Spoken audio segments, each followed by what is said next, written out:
رجل واحد قلب موازين القوى في البحر المتوسط. سلطان مغربي لم ترى أوروبا مثله من قبل، هزم جيوش إسبانيا والبرتغال وغمر خزائن فاس ومراكش بالذهب حتى لقب بالمنصور الذهبي. لكن خلف هذا المجد تختبئ أسرار أخطر من الانتصارات. ففي 4 أغسطس عام 1578 على ضفاف وادي المخازن تصادمت 3 عروش في معركة واحدة. ملك برتغال شاب يحلم بمجد صليبي جديد، سلطان مخلوع يطلب العرش بأي ثمن، وحاكم مريض يعرف أن النصر قد يكون أنفاسه الأخيرة. وسط ذلك الجحيم برز أحمد بن محمد السعدي، الأمير الذي لم يتوقع أن تتحول ساعة الدم والنار إلى ولادة جديدة لاسمه. فما إن انتهى غبار المعركة حتى تغيرت خريطة القوى بين المغرب وأوروبا إلى الأبد، وخرج من قلبها سلطان جديد يحمل شرعية النصر ودهاء السياسة وطموحا بلا حدود. هكذا تبدأ الحكاية، حكاية المنصور الذهبي، السلطان الذي جعل المغرب إمبراطورية ذهبية أرعبت خصومها وأبهرت العالم. ولد أحمد السعدي عام 1549 في مراكش، مدينة الأزقة الضيقة والأسواق النابضة بالحياة، بين جدران قصر يعوج بالعلماء والفلاسفة والشعراء الذين كانوا يدرسون الدين والفكر والسياسة لفتيان العائلة المالكة. منذ صغره كان أحمد محاطاً بالقصص البطولية للأسلاف وحكايات المعارك التي رسمت ملامح الدولة السعدية، وهو ما زرع بداخله إدراكاً مبكراً لقيمة السلطة والشجاعة في الحفاظ على سيادة المغرب. والدته لالا مسعود الوزكيكية كانت شخصية قوية ونافذة، تعلم أحمد منذ طفولته الحنكة والدبلوماسية، وتزرع فيه شعوراً بالمسؤولية والعظمة لتكون له قدوة في الحكم والسياسة. في الوقت نفسه كان والده يحرص على أن يتلقى دروساً دقيقة في فنون الحرب، استخدام السيوف، تنظيم الجنود، وقراءة الخرائط العسكرية، حتى يصبح ليس فقط وريثاً للعرش بل قائداً قادراً على مواجهة أخطر الأعداء.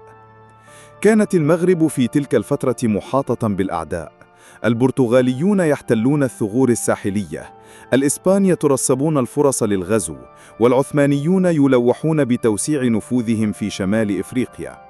هذا الواقع الصعب شكل خلفية أساسية لتنشئة الأمير، فكل يوم كان يشاهد الحراس يتدربون والجنود يتقنون فنون الحرب، بينما كان هو أيضا يتعلم الصبر والانضباط. وهكذا بدأ يتشكل عقل المنصور الذهبي، مزيج من الحنكة الاستراتيجية، الفطنة السياسية، والشجاعة التي لا تقعر. في صغره لم يكن أحمد يكتفي بالتدريب البدني، بل كان يضرف تحركات الأعداء، يراقب البحر المتوسط، ويحلل الخرائط القديمة، ويضع خطط الدفاع عن المدن الساحلية والداخلية. كان يتعلم كيف يمكن للسياسة والدبلوماسية أن تكون سلاحاً، وكيف يمكن للمقدرة العسكرية أن ترسخ مكانة الحاكم وتمنحه الهيبة أمام القبائل الأوروبية والداخلية على حد سواء. المدينة نفسها كانت شاهدة على نشأة القائد، شوارع مراكش، الأسواق، الأسوار القديمة، كل زاوية منها كانت درساً في التنظيم، الإدارة، وفهم قوى النفوذ المختلفة. وبينما كان الأطفال الآخرون يلعبون في الحدائق، كان أحمد يراقب الحرس يتدرب، يستمع إلى نصائح العلماء، ويتعلم كيف يوازن بين القسوة والعدل، بين القوة والحنكة.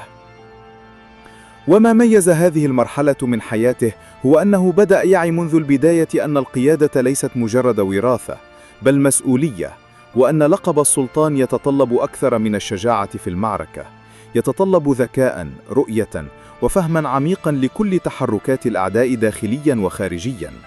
وهكذا شكل التدريب المبكر، التعليم المكثف، والواقع السياسي المحيط به شخصية رجل استثنائي، رجل سيكون لاحقا المنصور الذهبي، سلطانا سيهز أوروبا ويغمر خزائن المغرب بالذهب ويترك إرثاً خالداً من القوة والهيبة. بعد سنوات من التكوين والتجارب القاسية، جاء الامتحان الحقيقي الذي سيجعل من الأمير أحمد قائداً استثنائياً. ففي عام 1578 اهتزت أرض المغرب على وقع حدث فارق، معركة وادي المخازن، أو كما سماها الأوروبيون معركة الملوك الثلاثة. في ذلك الصيف الحارق كانت الأطماع البرتغالية قد بلغت ذروتها. الملك سيباستيان الشاب المندفع قرر غزو المغرب لتوسيع نفوذه وتنصيب حاكم موال له. ترافقه جحافل من المرتزقة الإسبان والألمان والإيطاليين، جيش أوروبي مجهز بأحدث الأسلحة جاء ليخضع المغرب لهيمنته. في المقابل كان المغرب يعيش على وقع أزمة خلافة.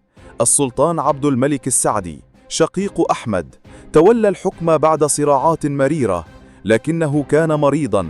إلى جانبه كان أحمد السعدي يهيئ نفسه بصمت ليكون البديل الحتمية إن حدث الأسوأ. كانت اللحظة تحمل رائحة الدماء والخيانة، فالمغاربة يعلمون أن مصير البلاد كله سيتقرر على ضفاف وادي المخازن قرب مدينة القصر الكبير. في صباح المعركة اصطف الجيش المغربي على أرض الوادي، قبائل من كل أنحاء البلاد، جنود مدربون، فرسان بملامح قاسية، وطبول الحرب تدوي في السماء. إلى جانب السلطان عبد الملك كان الأمير أحمد بنظراته الثابتة يتحسس زمام القيادة القادمة.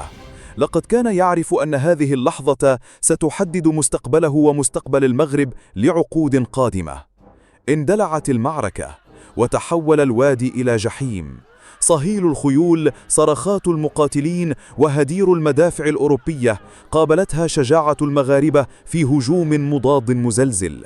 سقط السلطان عبد الملك شهيدا في خيمته وهو يوصي أخاه أحمد بمواصلة القتال، بينما غرق الملك سيباستيان البرتغالي في الوحل ومات غارقا، ليبقى جسده مفقودا حتى اليوم.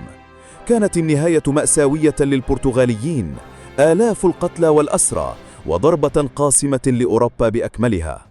بعد المعركة ارتفع اسم أحمد السعدي، فقد خرج من وادي المخازن ليس فقط كقائد بل كرمز لانتصار المغرب على أوروبا مجتمعة. بايعه الجنود والأعيان، وأصبح السلطان الجديد تحت اللقب أحمد المنصور. النصر جعله في مصاف القادة الكبار عالمياً، وفتح أمامه عهداً جديداً، عهد الذهب والهيبة، حيث ستتدفق الكنوز إلى خزائن فاس ومراكش، ويبدأ المغرب في رسم ملامح إمبراطورية ترهب أوروبا. بانتصار وادي المخازن تغير وجه المغرب إلى الأبد.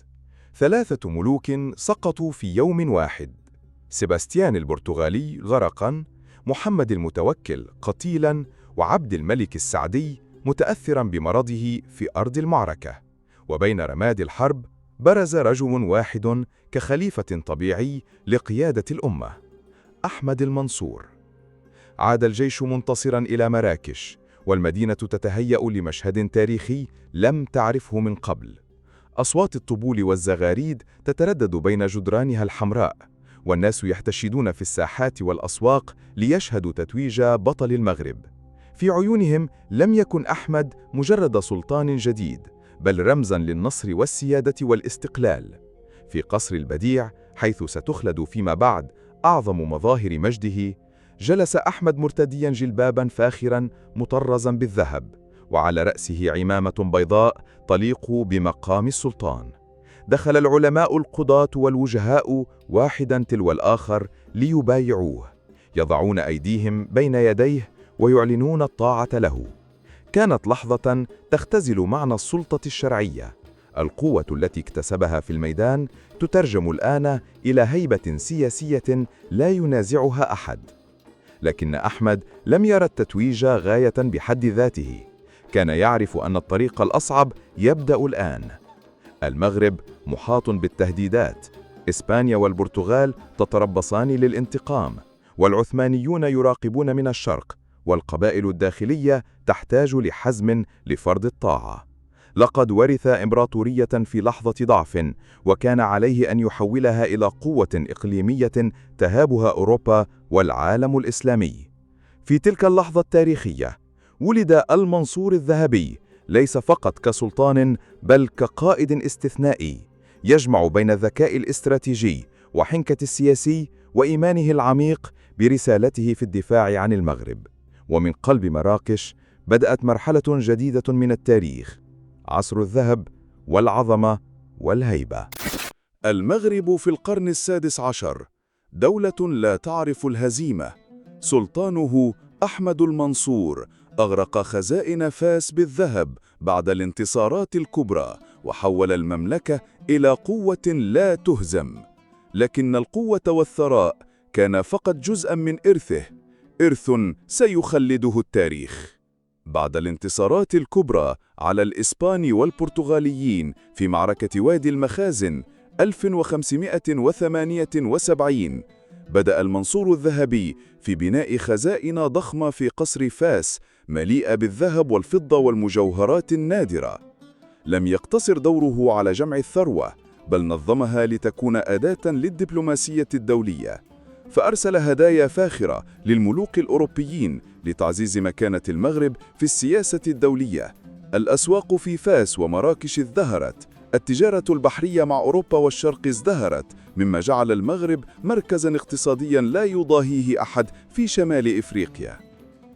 المنصور الذهبي لم يترك القوة العسكرية للصدفة، أسس جيشاً قوياً ومدرباً بدقة، مجهزاً بأسلحة حديثة وقوات بحرية قادرة على حماية السواحل المغربية من أي تهديد. القلاع والحدود المحصنة حول المدن الساحلية والداخلية جعلت من المغرب دولة صعبة الاختراق، وأكدت الهيبة المطلقة للسلطان. الهيبة العسكرية كانت أيضاً رسالة لكل من يخطط لمعارضة الدولة أو التدخل في شؤونها الداخلية. المنصور لم يقتصر على القوة العسكرية، بل مزجها مع الدبلوماسية الذكية. أرسل بعثات إلى فرنسا وإسبانيا وإنجلترا، وأجرى مفاوضات دقيقة مع الإمبراطوريات الأوروبية، مستفيداً من ثرواته الهائلة والهيبة العسكرية. الذهب لم يكن مجرد ثروة، بل سلاحاً دبلوماسياً ووسيلة لتثبيت مكانة المغرب على الخريطة الدولية، حتى أصبح اسمه مرادفاً للهيبة والقوة أمام أوروبا. المنصور الذهبي لم ينسى الداخل. بعد الانتصارات العسكرية عمل على توحيد المغرب تحت سلطة مركزية قوية. نظم القبائل، ربط المصاهرة بالسياسة، وبنى القصور والقلاع التي عززت حضور الدولة في كل المدن الكبرى والصغرى. المدن مثل فاس ومراكش أصبحت مراكز للحكم والاقتصاد والثقافة، مما جعل المغرب أكثر قوة واستقراراً من أي وقت مضى. توفي المنصور الذهبي 1603 مخلفاً دولة موحدة، خزائن مليئة بالذهب، جيشاً لا يقهر، وسلطة مركزية قوية. إرثه لم يكن مجرد ثروات، بل رؤية قوية للقيادة والسيادة والدبلوماسية، جعلت من المغرب قوة عظمى في شمال إفريقيا في القرن السادس عشر، وأسس لحياة مترفة ومهيبة للمملكة. لقب المنصور الذهبي أصبح رمزاً للهيبة والقوة، وتراثه بقي خالداً في ذاكرة الشعب والتاريخ العالمي.